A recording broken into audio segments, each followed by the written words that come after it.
guys, welcome to today's video. We have just had our first batch of the model year 24 Interstar panel vans delivered to us. These are brand new for this year. This was one of the first ones to arrive with us, a solid red, fantastic looking Interstar L3H2 130 Ascenta. There's two spec levels on the new Interstar. There is the Ascenta and the Tecna.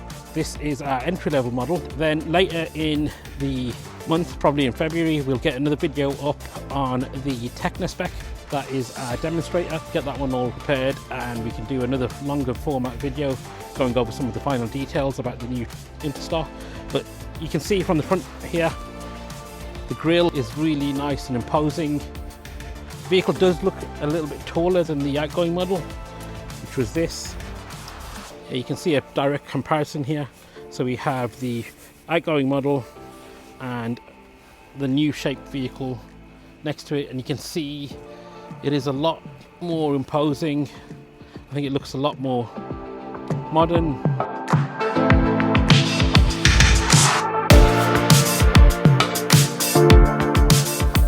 I really like the way that they've designed this front bonnet hood. Is really nicely aerodynamically designed and looks imposing.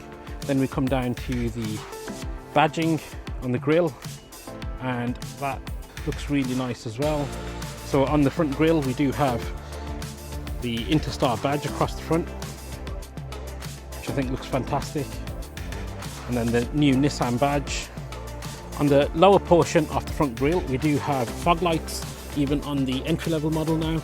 We still retain the step, so if we're cleaning the windscreen off, we can still use the step. Wheel trims on the lower spec model, we do have the centre wheel cap. On the higher spec Tecna is a full wheel styler coming down the side of the vehicle. We have this side bumper, which is nice for protecting the side of the vehicle. So around the front here we do have LED lighting. This headlamp unit is an LED lamp along with the outer lights. We'll just demonstrate that to you guys now. So we'd get two of these keys, 3 buttons, nice simple layout with the flip out ignition key.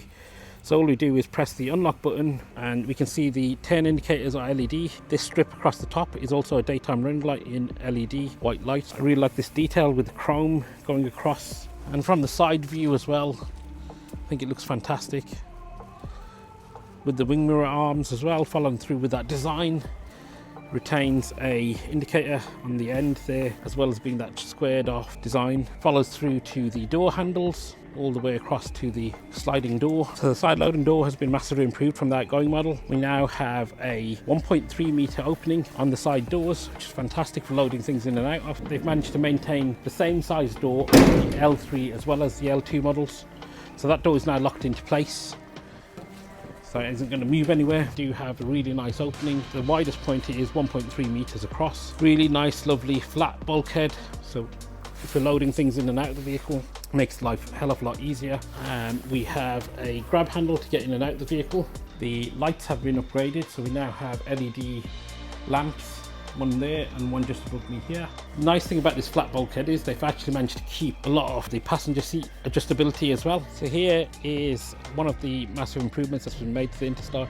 You can see that roof is tapered off, so that really helps with fuel economy. Coming around to the back of the vehicle, we are looking at the rear doors, the 50/50 opening rear doors. The doors are the same size on all models, so H2 and H3 roofs, so they do maintain that same door with the same aperture. We have on the back just the new Nissan badge. Lower down is the Interstar badge, and then this vehicle is provided with a 5-year 100,000 mile warranty. This being the Ascenta specification, we'd have 180 opening rear doors. The Tecna, we'd have 270-degree opening doors. So looking at the rear bumper, we'd have rear parking sensors built into those with a little reflector, which is nice, and a tow bar mounting point. This vehicle can tow in its diesel format at 2,500 kilograms, so 2.5 ton towing capacity if you're in the diesel version.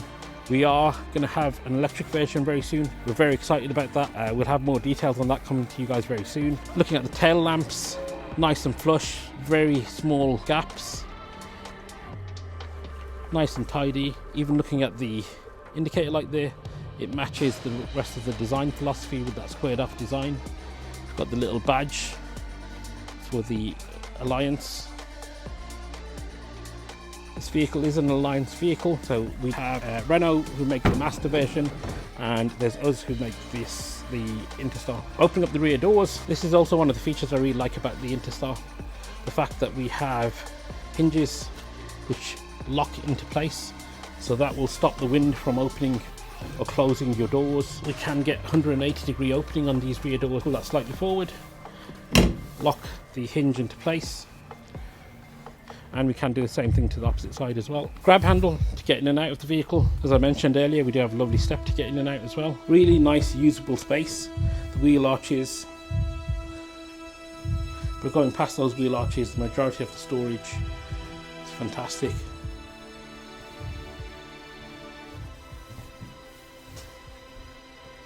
So here we are on the passenger side of the new Interstar. Just going to open up the door. Nice heavy door. Really nice material over the top of the door. Looks like a higher quality material than the previous outgoing model. Just a simple window control and some storage. Nice door handle. Some storage down here with the speaker in front of it. Fuel filler cap, so that is on the left hand side of the vehicle. Gives us a little symbol to open it here. Diesel engines are now 2-litre diesel engines that do use AdBlue. Fantastic for fuel economy. And have a look at that dashboard, guys. Wonderful looking dashboard, oriented towards the driver. We have these 3 full-size seats with headrests. This is the centre specification, so we have just got the grey stitch line going through. These seats do fold out for storage. So this used to be a Techno specification exclusive, but now it is available on the lower spec, which is the centre. 2 middle seats do fold out. So we can see we have some storage in front of us, storage in the middle and in front of the drive there as well. So the view from the passenger side, cup holder is nicely integrated, doesn't come in the way of anything. We have the window controls, and then lower down the 12-volt socket, as well as some storage in here, and nice glove box, decent size, can fit all your books in there. Storage for our phone, so we can pop our phone down here, charge it using the cables. So it's going to be hard to show you this, guys, because the engine's not switched on at the moment, but that is our temperature control unit. So this is our temperature control unit. So we have air conditioning on the centre, and we have climate control on the Techno version. So we have a similar layout on the Techno version. We have this lovely screen in front of us. It's a 10.5-inch screen, really nice clear display, which we'll show you in just a moment when we get around to the driver's side. So the middle seat will actually fold down. So if we pull this tab here, pull that tab there, we can actually drop the seat down, and we've got a nice bit of storage on the back here, cup holders. So we do have quite a deep storage, and tie down straps to tie down our laptops. We can run our wires through the sides and then power them off the USB socket there, or the 12-volt socket if we wanted to. Whole cabin is carpet lined, coat hooks, roof is carpet lined, and then we have the black finish on the roof. Hi guys, we're on the driver's side now. We can see we've got the same door card as what was on the passenger side, but a few more controls at the top here, so we can control both windows as well as the mirrors. Electrically adjustable mirrors, which is fantastic, and they are heated, which is nice. Then we are looking at the rest of the dashboard. Nice grab handle again on this side to be able to get in and out. Passenger side airbag, which we can switch on and off here. And then a few more controls down here, and then the personalization button for the intelligent speed assistance program, which this vehicle has. Looking at the driver's seat, we have a nice little bit of leather on the side of the seats, and these bolsters are really nice and comfortable. A few adjustability options as well, so you can adjust the height, the backrest, and we can move the seat forward or back. And there's plenty of adjustability even with that flat bulkhead, which I showed you guys earlier. So here we are inside the cabin of the new Interstar. We can see we're greeted by the 3-spoke steering wheel, a few more controls on the steering wheel than what we're normally used to on the centre specification of the vehicle. Voice commands, that's for our screen, which will come to you in just a second. And then we have our trip control computer, so we can go through the different trip features, the mileage for the vehicle, speed readout if we wanted just that, the station that we're listening to, navigation, which we're going to do now, so we'll go through that in just a moment. Then we have cruise control settings on the side, as well as being able to select whether we want speed limiter or cruise control vehicle, which is great. We have automatic lights and automatic wipers on this model as well. Little control box on the back here, I'll be using it in a moment to control the volume. Screen over here, we have a volume rocker on top of the screen, so we can use those, and we can switch the screen off using this button. So we have 3 different options. Minimize the display, just a blank screen. We can change it to cleaning screen, so we can just clean the screen. Once we're done cleaning the screen, double tap the screen and come back to us, and then we can put it into standby mode as well. We're on the car settings at the moment, so the way we'll do that is if we go into driving assistance and then we can go into parking, we can change the sounds of parking sensors. So I'll let you guys listen to that if you can hear it. Really nice sounds coming out of the system. It is a stereo system. You can hear the sound coming from the direction where the sensors are placed, so really nice, accurate rear parking sensors. And if you were to opt for the Techno grade of the vehicle, it would have the flank sensors as well as the front parking sensors. Android Auto, we can go into that, and we can use all of our apps. WhatsApp and stuff is in here, so if you get a message pop up, it'll appear on screen, and we can have the system read the messages out to us. We can listen to our Audible down the side, news channels as well, and then we have our navigation in here. We'll use this button here, which is our voice commands.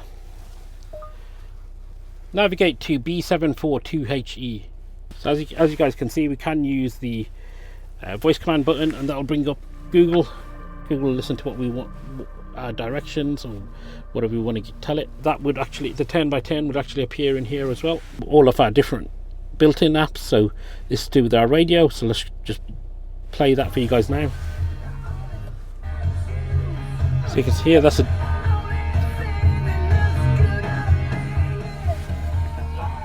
Yep, so that's our radio. My phone is connected currently. Our eco score is in here, and we can find out how we've been doing. It gives us a score out of 100.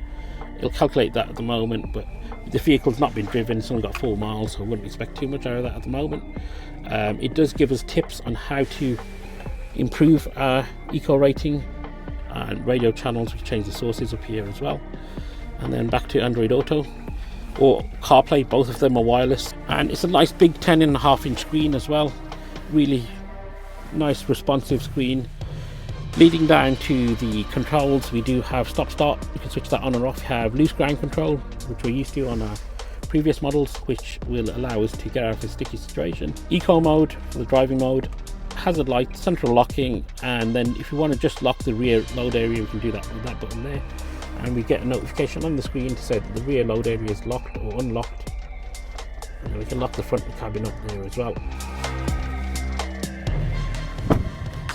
Guys, I hope that's been a good overview of what the new Interstar has to offer. We will get another video up very soon. Thank you guys for watching, and I will catch you guys on the next one.